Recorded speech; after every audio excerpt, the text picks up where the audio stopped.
Are you yearning to wake up each morning and ignite a new meaning and purpose in life and beyond? Welcome, everyone. I'm Michael McGinnis, an award-winning author, speaker, and educator on human potential, and your host on You Can Do It, Inspiring Growth, Igniting Potential. Life presents us with challenges that serve as catalysts for growth. The pivotal question is, how do we respond to these challenges? Or better yet, opportunities. Do we adopt a victim mindset or rise to become victors? Our goal here is to guide and inspire you to master the most amazing journey you have, your life. You Can Do It starts now.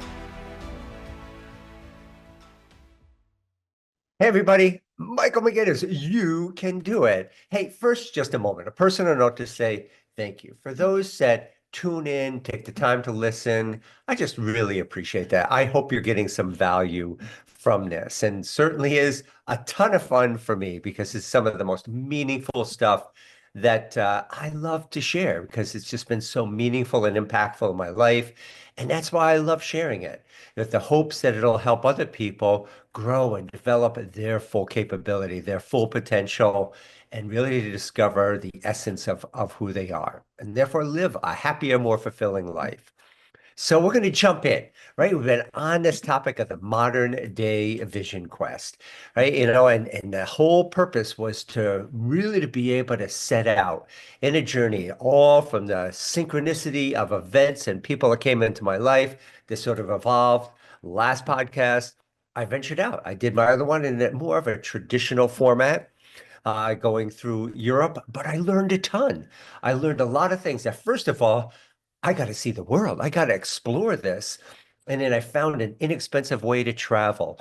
And the sights and the scenery and senses of everything was just outstanding. And I had this thirst to get more.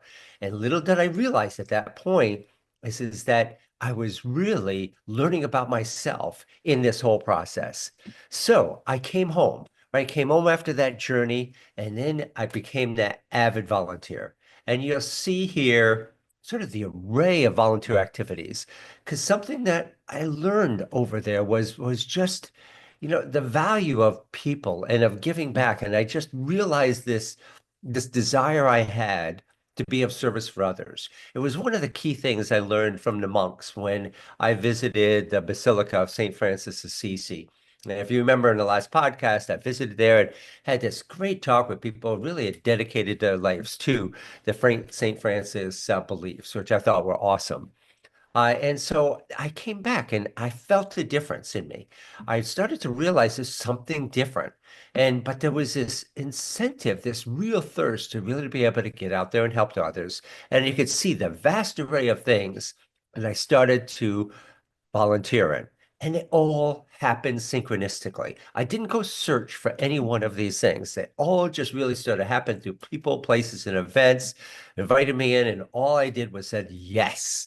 And that's when I began to explore. Well, what I didn't realize is that the common denominator of all of these activities had to deal with some really profound topics, right? And it was particularly people in difficult times, right? And that's what a lot of volunteering is to be able to help people. Well, here was the hospice care, right? People at the end of their life confronting their mortality. And in the Camp Good Days and Special Times, the Children's Oncology Camp, children having cancer and dying. I mean, it was just incomprehensible. But all of these things really start to have this concept of death and dying, at the center. And if you recall my history back then, my mom died when I was really young, 14, and it planted this real fear of death within me. And so all I can remember during this time is I'm glad I'm sort of dealing with this because I wanted to understand more about death, right? That was the thoughts of my mind. And that's what started to set forth not only the journey of volunteering, but now the set of events.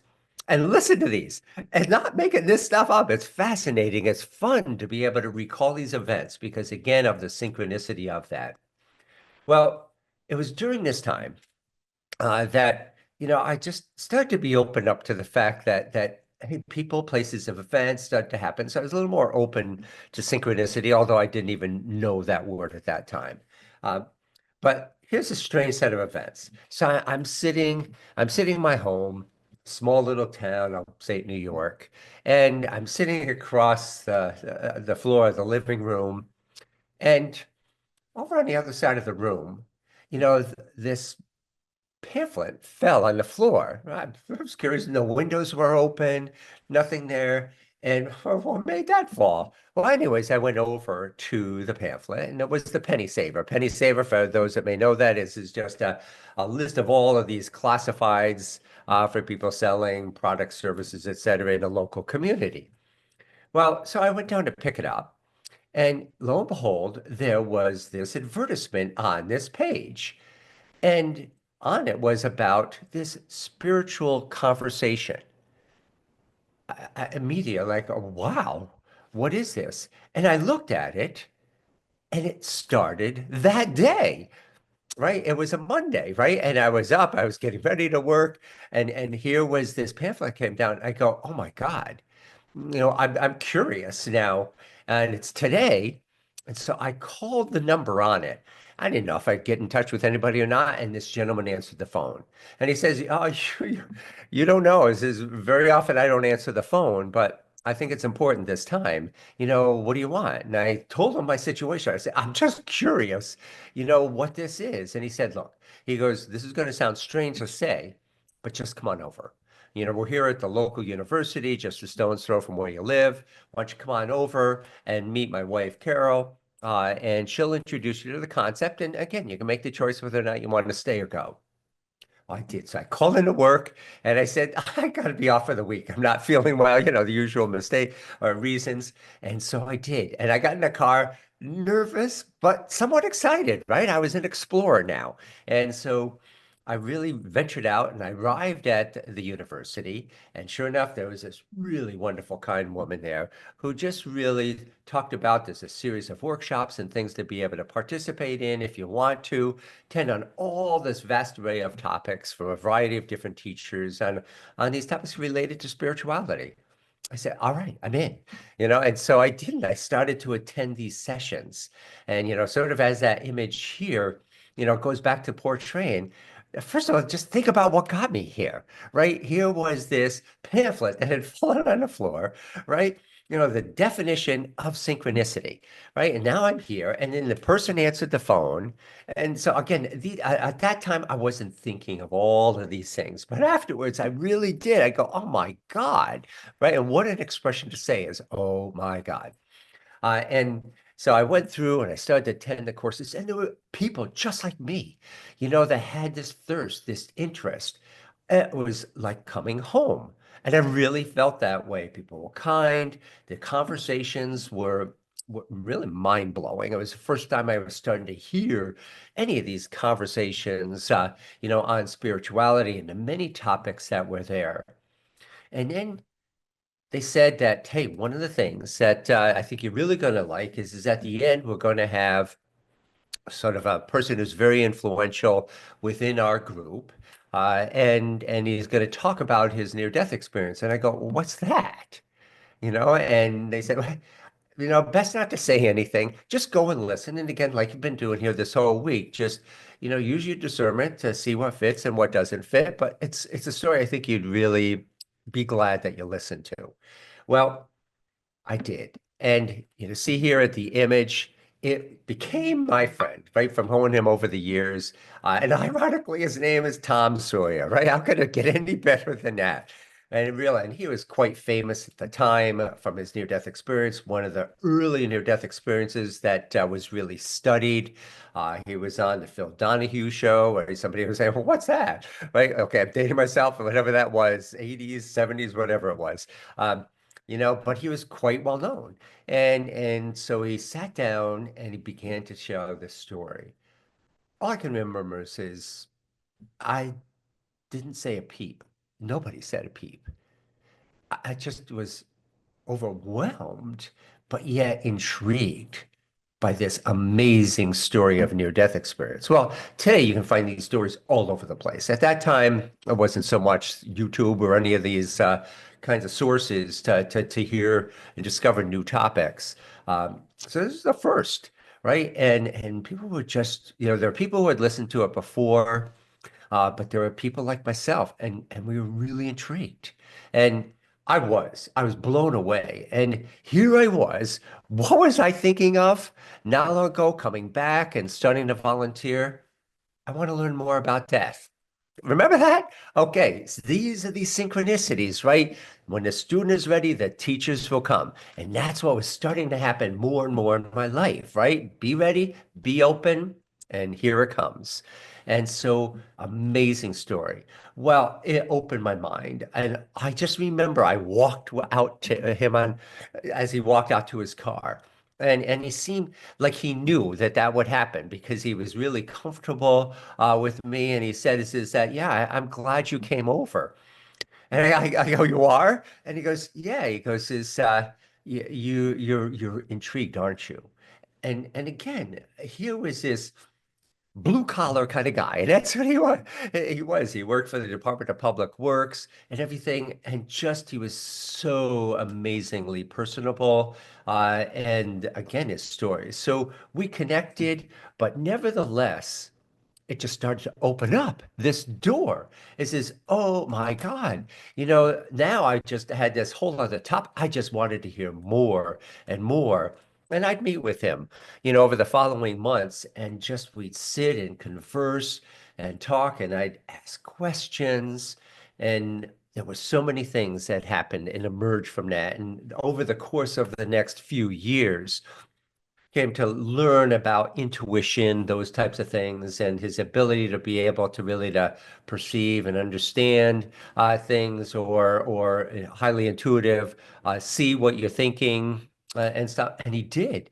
And so many times he had projected or predicted things that would happen in my life. And if it wasn't for him being who he was, I probably dismissed it all.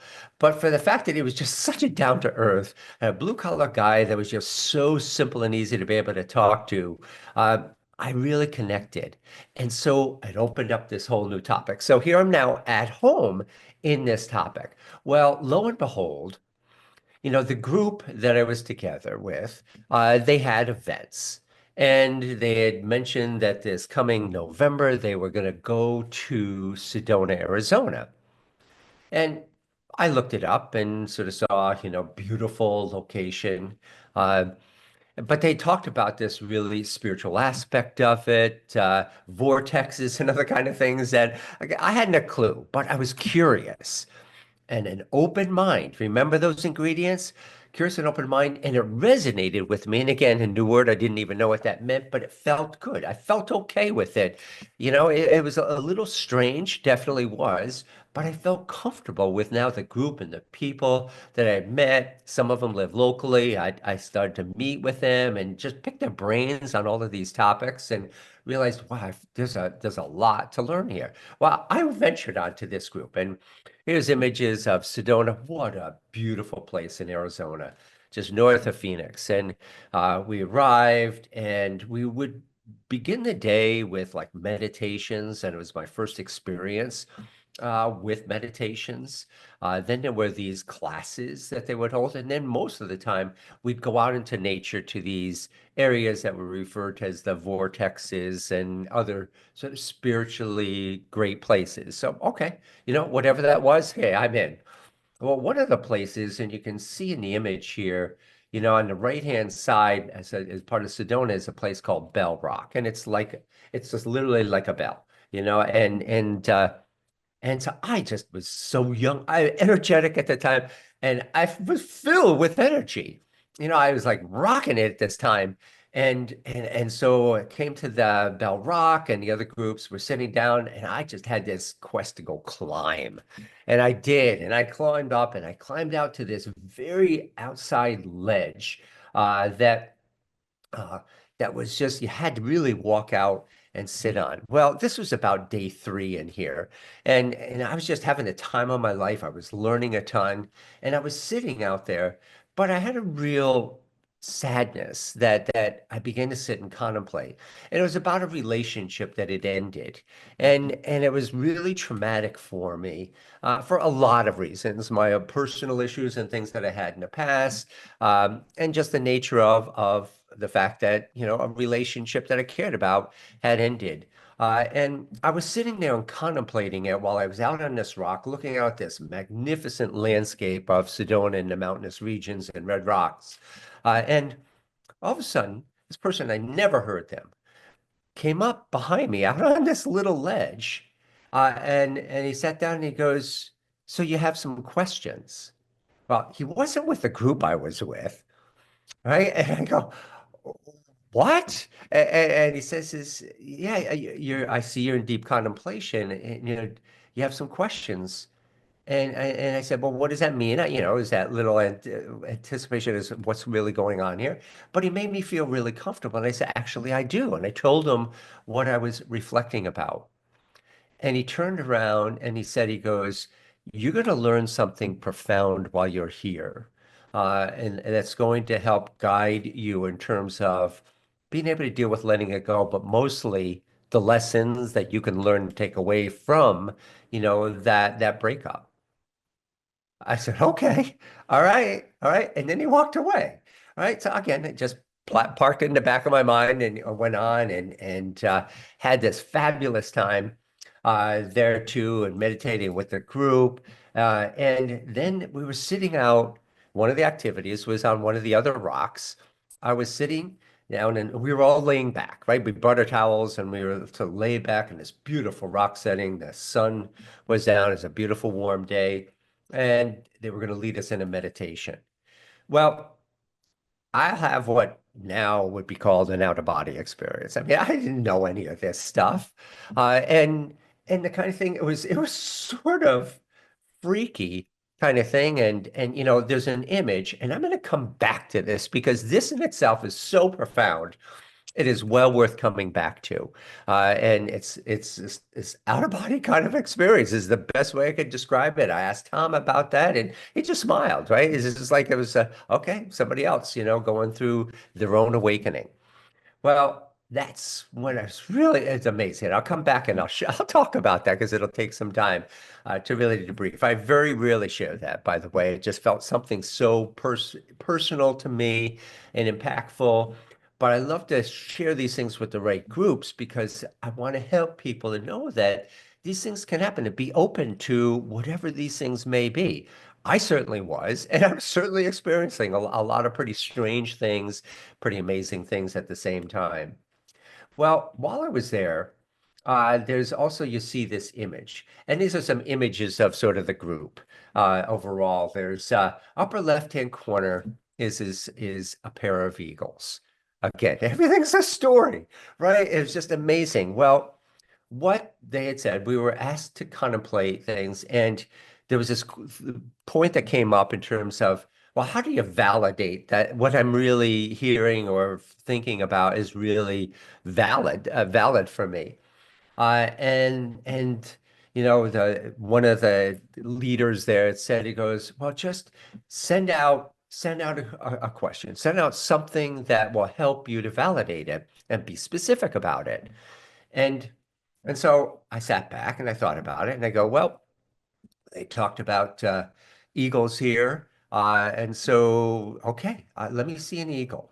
Let me see an eagle and help to validate that this whole experience here is real for me, right? It's just because it sounded a little crazy at the time of what I was going through. And there was doubt, even though, again, I had that open mind.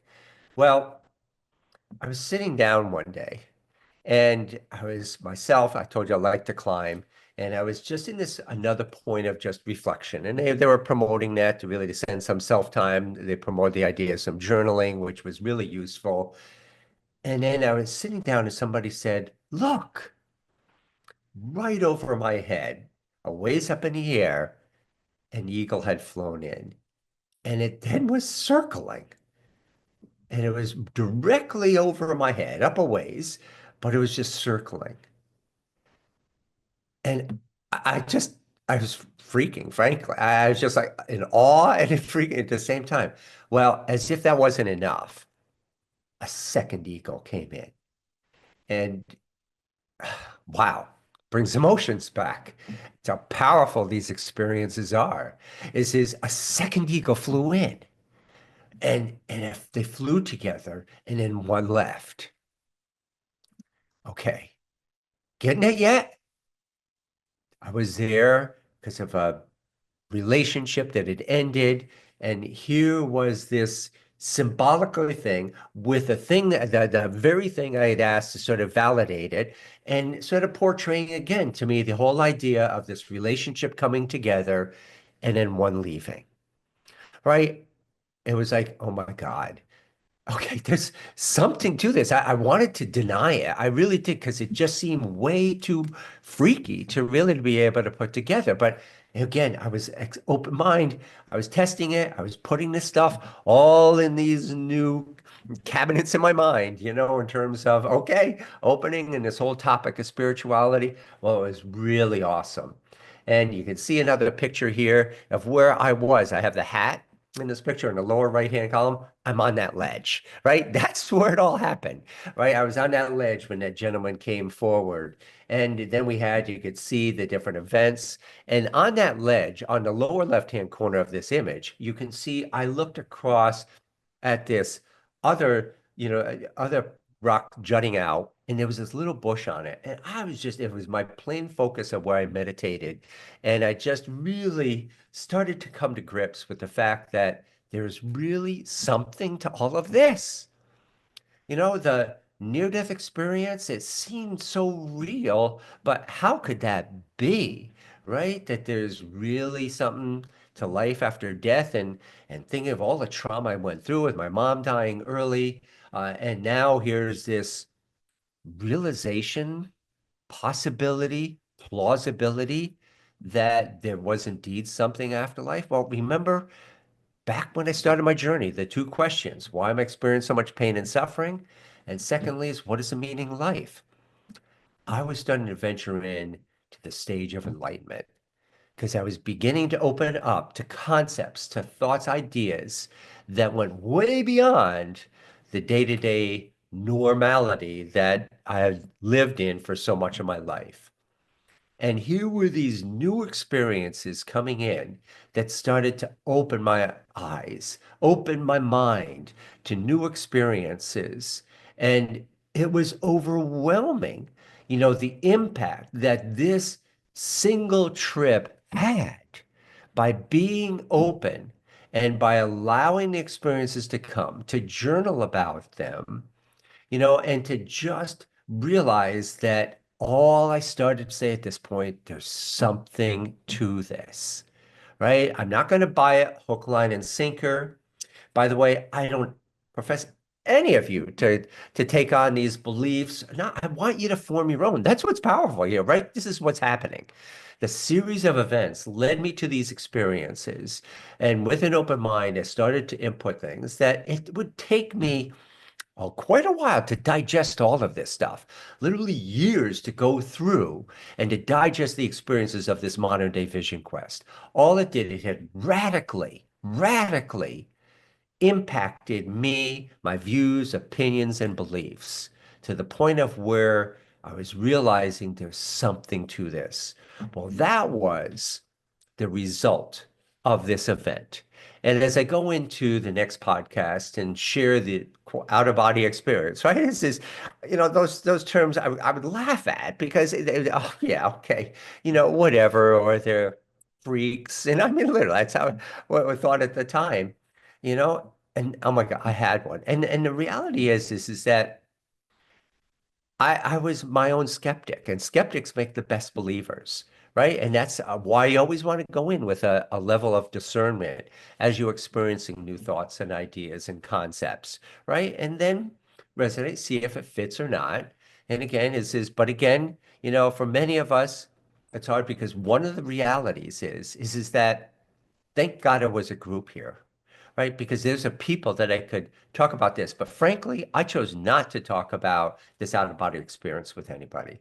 I can't, it was just way too much for me to even fathom at that point. Others were sharing similar kinds of events and things that they had. So to help me some validation that, okay, there was. And I said, because I know I felt the reality of it, and that's all I can say. I was in two places at one time, Iraq and where I went. And it was a strangest kind of a thing. And I'll go through and again expand on it because it'll share the depth of the story and the profoundness that would continue to really to be able to rewrite my focus, my beliefs, my perceptions, my attitude. And again, it would take years and a lot more of these events to start coming together. But life now was my teacher. And that's the part that I want to share to you, right? I did these things. I don't, some may want to choose to do that. Some maybe have already done these things, and some maybe can relate, or somebody are laughing. All of those things, which is fine. That's okay. The only thing that I really would suggest is that if you really want to understand life, if you really want to open up, and if you really want to grow and experience life and become the full potential and to formulate the new beliefs and things that you really stand for, it takes an open mind. You have to have an open mind, and it's going to be challenged. And you gotta wait, and that's all. Whatever you do, wherever you go. And then the second piece is that I firmly believe, because I've had way too many experiences this throughout my life to date. And ever since this day and this moment, the experience that I had in Sedona, I realized there's something. And that's all I decided to carry forward. But with an open mind and being open to life being the teacher. Right? It happens. And just sit back and I'd say trust it. Well, now I can trust it. I don't think I really was ready to trust it. I was a little nervous and scared, but again, all I knew was there was something happening and there was some order to it. Right? This is now several times the penny saver falling on the floor and this event and how this led to this group and this group to Sedona and this experience is like it's like, oh my God. Right? There's really something to it. And so there was this kernel of new belief that was developing in my life. And just open yourself to these things and allow life to be your teacher. Let it be the books that in the library fall on the shelf of the floor. I don't even know, are there libraries anymore or not? But anyways, is things that sort of come into your life, comments that people will make. When I returned home, one of the things I love motorcycle. I'm an avid motorcycle rider, and I would ride in a motorcycle, and I'll never forget coming back from this whole experience. I was riding my motorcycle around, and I would be contemplating different thoughts and ideas. Well, sure enough, if a billboard didn't show up that was, oh my God, I was just thinking about that, or another case of which I was driving down, back roads, came across a car, which was rare when the rural roads where I was driving. And the license plate, those they have words on them and stuff like that, was the very word that helped me sort of think about what I was looking for about a week ago. And it was just so, okay, wait a minute, but again, take this for what it's worth or not. Could they just be coincidences? Well, now I would say no. But you've got to go through that phase and you've got to accept that. Or you got to accept being open to the ideas. Don't accept it. I'm not meaning to say accept what I'm saying here at all, but just enjoy the life experience. Open yourself up to it. Until next time, more to come, and it gets deeper and deeper. Wishing you the best. I'm Michael McGinnis, and you've been listening to You Can Do It, Inspiring Growth, Igniting Potential. Tune in every second and fourth Friday at 9:30 a.m. Pacific Time on Transformation Talk Radio. As a recognized educator, author, and speaker on human potential, let's learn together how to make the most out of this life and to put a ding in your universe. This is the incredible journey of personal and spiritual growth, self-discovery, and enlightenment. For more information, visit growhumanpotential.com.